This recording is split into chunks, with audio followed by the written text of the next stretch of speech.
Hi friends, வணக்கம். இன்றைக்கி சூப்பராக கவுனி அரிசியில் நம்ம அடை தோசை எப்படி செய்யலாம் அப்படின்னு பார்க்கலாம். இதுக்காக பார்த்தீங்கன்னாக்கா 3 டம்ளர் கவுனி அரிசியும் 1 டம்ளர் கருப்பு உளுந்தும் சேர்த்துருக்கேன். நான் இந்த மாதிரி தோசை சேர்க்குறதுக்கெல்லாம் பார்த்தீங்கன்னா கருப்பு உளுந்து சேர்த்துக்குவேன். அது ரொம்பவே பெண்களுக்கு ரொம்ப நல்லது. அதனால அதை சேர்த்துருக்கேன். அதோட 1 ஸ்பூன் அளவுக்கு வெந்தயமும் சேர்த்துருக்கேன். இது எல்லாத்தையும் நல்லா அரைச்சி எடுத்துக்கலாம். இப்போது நல்லா அதை புளிக்க வச்சுருக்கேன். இப்போ இதுக்கு சேர்த்துக்கிறதுக்காக வெங்காயம், கேரட், பச்சை மிளகா, கருவேப்பிலை அதெல்லாம் எடுத்து நறுக்கி வச்சுருக்கேன். இப்போ நல்லா புளிச்சிருச்சு. நான் முத நாள் சாயந்தரம் அரைச்சேன். இப்போ காலைல பார்த்திங்கனாக்கா நல்லா சூப்பராக புளிச்சு வந்திருக்கு. நம்ம இதில் இட்லி கூட ஊற்றி சாப்பிட்லாம். நம்ம இந்த மாதிரியும் தோசையாகவும் ஊற்றி சாப்பிட்லாம். ரொம்ப ரொம்ப டேஸ்ட்டாக இருக்கும். சில பேருக்கு கவுனி அரிசி கஞ்சி இதெல்லாம் சாப்பிட பிடிக்காது. அவங்க இந்த மாதிரி சாப்பிடும்போது நம்ம ஹெல்த்தியாக சாப்பிட்ட ஒரு ஃபீலும் இருக்கும். நமக்கு ஒரு நல்ல சத்து உடம்புக்கு கிடைச்சதும் இருக்கும். இப்போ பாருங்கள், கேரட் எல்லாத்தையும் சூப்பராக சேர்த்தாச்சு. அது எல்லாத்தையும் சேர்த்துட்டு நம்ம அப்படியே அடையாக ஊற்றி சாப்பிட்லாம். ரொம்ப ரொம்ப டேஸ்ட்டாக இருக்கும்.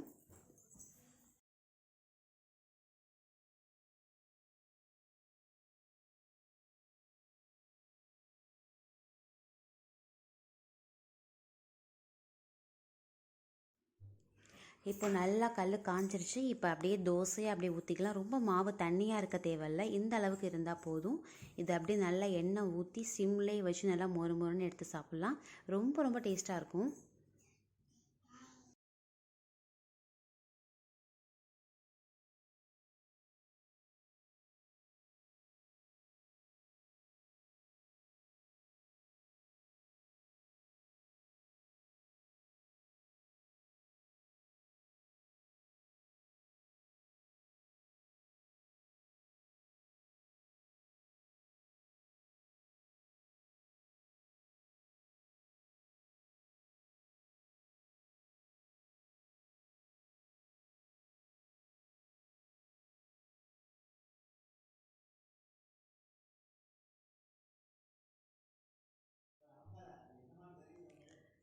இப்போ சூப்பரான கவுனி அரிசி தோசை ரெடி ஆகிடுச்சு. இதே போல் நம்ம எல்லாமே ஊற்றி சாப்பிட்லாம்.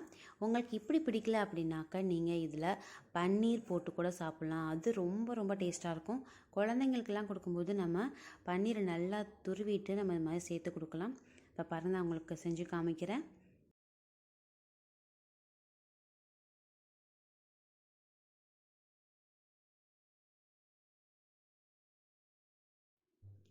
நல்லா சூப்பராக வாசனையாக இருந்தோன்னே சரி நம்ம செய்யும் போதே சாப்பிட்லான்னு சொல்லிட்டு சாப்பிட்றேன்.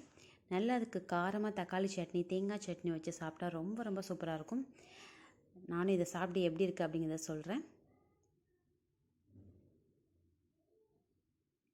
ஸோ கண்டிப்பாக நீங்களும் வாரத்துக்கு ஒரு டைமோ இல்லை எப்போயாவது உங்களுக்கு டைம் கிடைக்கும்போது கண்டிப்பாக இந்த மாதிரி சத்துள்ள அரிசிகளை வாங்கி கண்டிப்பாக செஞ்சு சாப்பிட்டு பாருங்கள். ரொம்ப ரொம்ப டேஸ்ட்டாக இருக்கும்.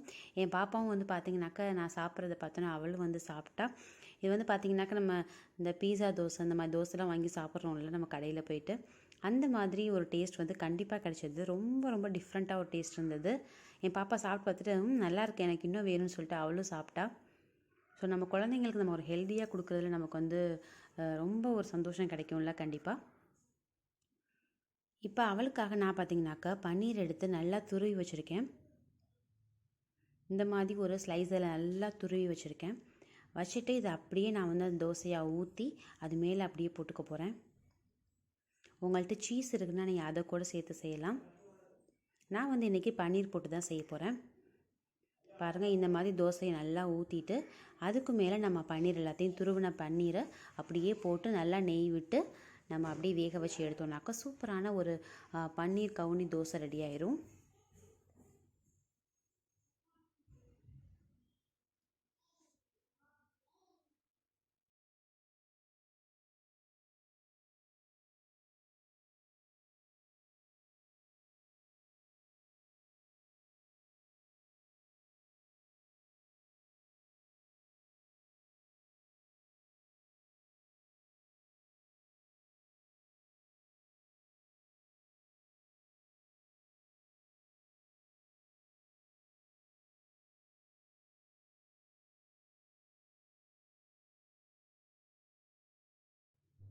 இப்போ நல்லா ஒரு பக்கம் வெந்துருச்சு. இப்போ அதை அப்படியே பெரட்டி போட்டுக்கலாம்.